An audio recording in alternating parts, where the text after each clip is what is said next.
Hey guys, welcome back to Nature's Cadence Farm.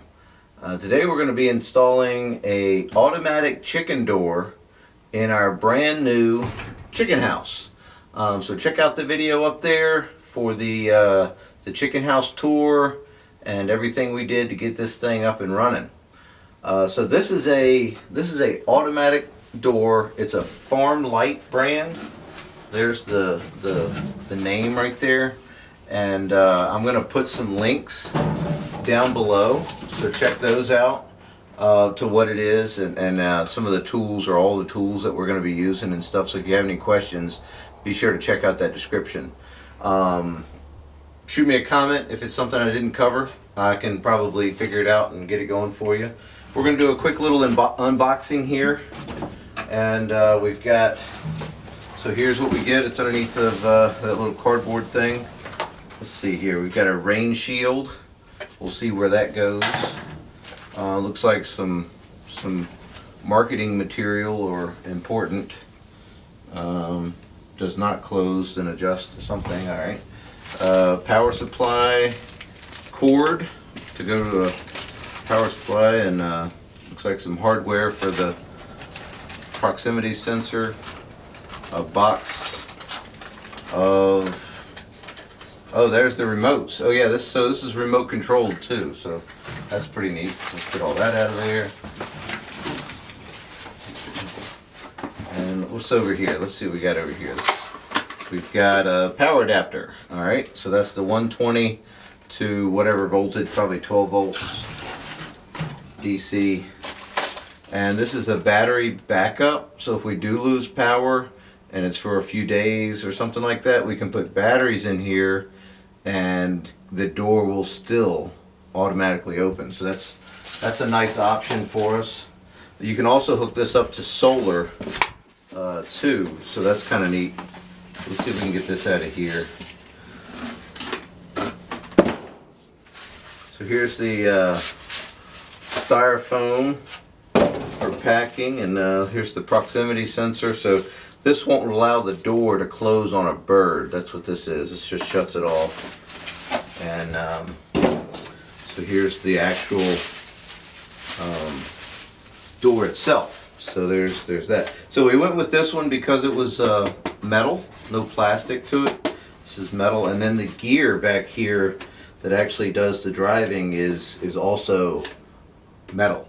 So that was a pretty big deal. Some of the cheaper ones are plastic, and it just didn't work. In fact, a friend of ours, he just got an automatic door for his coop, and I think he bought the cheapest one on Amazon that he could find, and it worked for about a month, I think is what he said, and then the gear probably stripped out or something like this. Now, I read some reviews on this. It says it lasts a long time and is very durable, you know, but we're going to give you the full info on how this thing lasts. And if you're watching this after it's been posted for quite a while, just shoot us another comment there and say, hey, how's it holding up? We'd love to answer.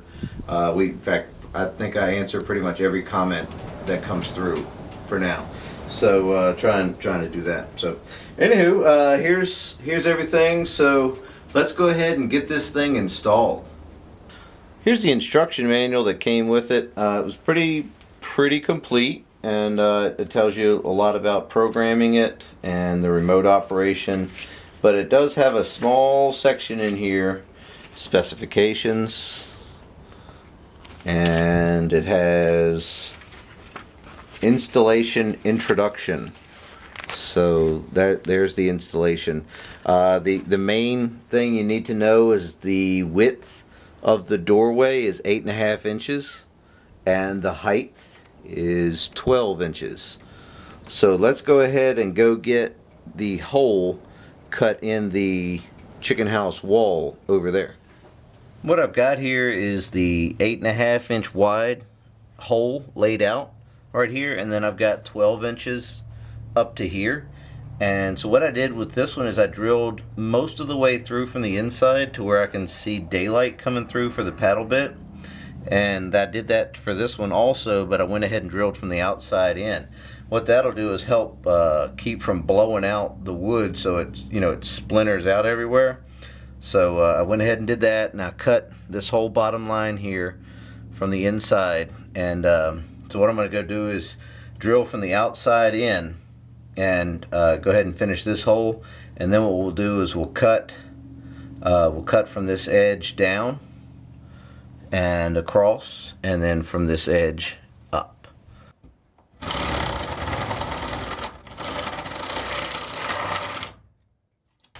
You see we got that hole drilled through there and didn't have any blowout, and outside it looks beautiful. So here we go. We're going to drill this, or cut along this line here.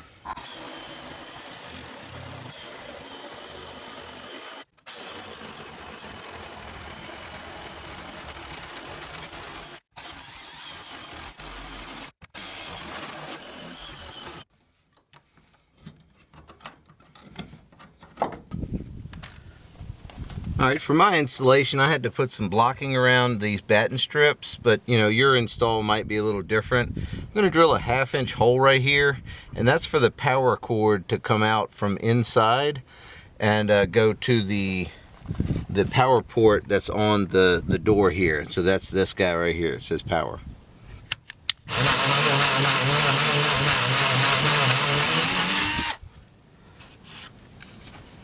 I just stopped short so I can just drill from the inside out and get it without causing any blowout or tearing or anything like that.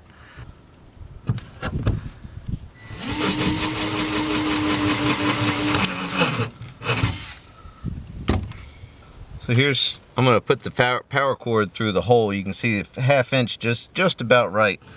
So that'd be like 13 millimeter, somewhere in there. 12 millimeter probably be okay hole.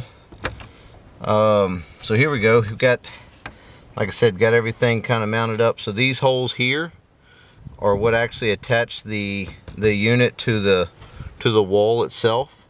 So let's go ahead and get the screws out for that. All right, so here we go. We got the door here.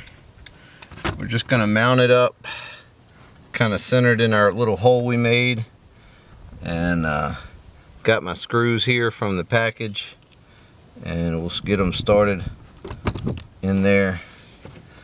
Kind of need 3 hands for this, but I think we can make do.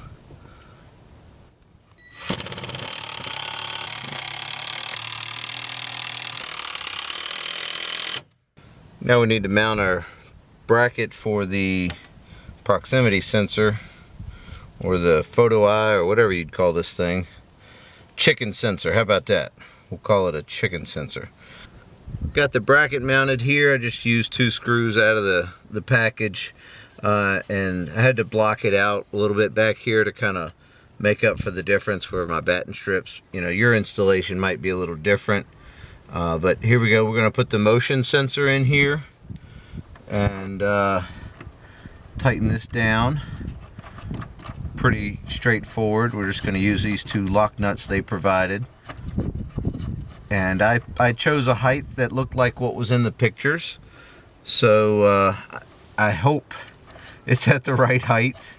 I'll put in the description if I ended up changing the height or something like that, but I'm going to have full thread engagement on both of those, and I'm going to have it moved back here kind of out of the way a little bit. So that looks great. So I got the power cord plugged in here. We're ready to go with that. So it looks like everything else we'll do is either going to be from the programming menu here or the remote, but we need to just put the power on this thing and see what we can do.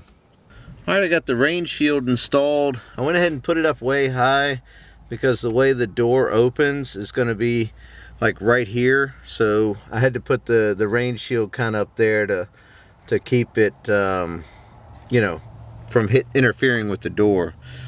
So we went ahead and put the power on this thing, got it going, and tested it out just to make sure everything kind of works. So I'm going to show you now. So the test button here is what manually opens and closes the door. So you just push that once and it'll open the door and these LEDs turn green. That's pretty cool. So it takes about 16 seconds for it to open completely. And then to close the door, we're going to hit the test button again. And you can see these lights turn red, showing that the door is closing. Kind of looks like something from Star Wars or something, but that's pretty cool. And to set the dusk to dawn, like automatic light, I'm going to get you in a little closer. I'm going to show you how the programming goes in the unit here, and how to set the time. Okay, pretty much everything is done through the set function here, this push button. So you hit that, and then that flashes 15. That's how you would set your time. Right now it's 3 o'clock. It's in a 24-hour format. Then you hit it again, and it's going to go to your minutes. So we already set that. You'd use the plus minus buttons to actually set your time. And then this is the automatic open and closing time. And then the 4L, that's the force, and CL, I forget what that was. But that's ST, means it's the set time. We have that turned off. And the 6L, that's the automatic using the light sensor right here. So we have that turned on, and you can turn that on and off with the plus and minus button. So plus turns it on, and you have to hit set again for it to actually take. And 7A is the I think that's the force. Yeah, and that's back to the time. You just keep hitting set and it goes back to the time, and that sets what your selection is. So to get to your setting for your open and close light times, you need to go to the beyond this, so this 4L. So open, the light level is set to 5. They recommended actually 4, so I'm just going to hit the minus button and hit set. And then the close light setting is set to 7, and that's what we want. So we want to select 7 and hit set, and then cycle, and then 6L is on. We want to make sure that's on. So let's go all the way back to the time, and I'll show you in the book how they labeled, or how it's kind of laid out here. So here's the operating manual that shows everything, and you can see the 4LOP right here, and then it shows the CL is set to 7, so the 4L is OP is at 4. So here's the reminders here of what 9 and 0 mean, and what 9 and 0 mean for close and for open. So it's all right here. You just have to kind of look in the book, but it is explained, so you just have to kind of, read through here and follow the directions. Alright guys, well there you go. The install went really well, super easy. Instructions were super easy to follow, and we got everything in here. We tested the light sensor here, the motion sensor, and on the way down we tested it with the test button, and I just put my hand in like right here, and it tripped right off. So that was super easy. The instructions explain that there's a little potentiometer on the back here of this motion sensor, and one way or the other lengthens or shortens the sensor. I think clockwise makes it longer, so you would turn it counterclockwise to shorten that distance. So the sensitivity of this. So it was set properly from the factory for us, and the way I have the sensor mounted in here, I have the, it's mounted all the way back, so just barely in there, so the chickens won't run into it and stuff. So yeah, really nice, super easy to follow, and we'll see how it lasts. Like I said, let us know down there if you want to know how long it's lasted or anything like that. So I've got it set up right now for the automatic dusk to dawn kind of setting, so that's probably how we're going to keep it. So anyways guys, thanks for watching, and we'll see you next time.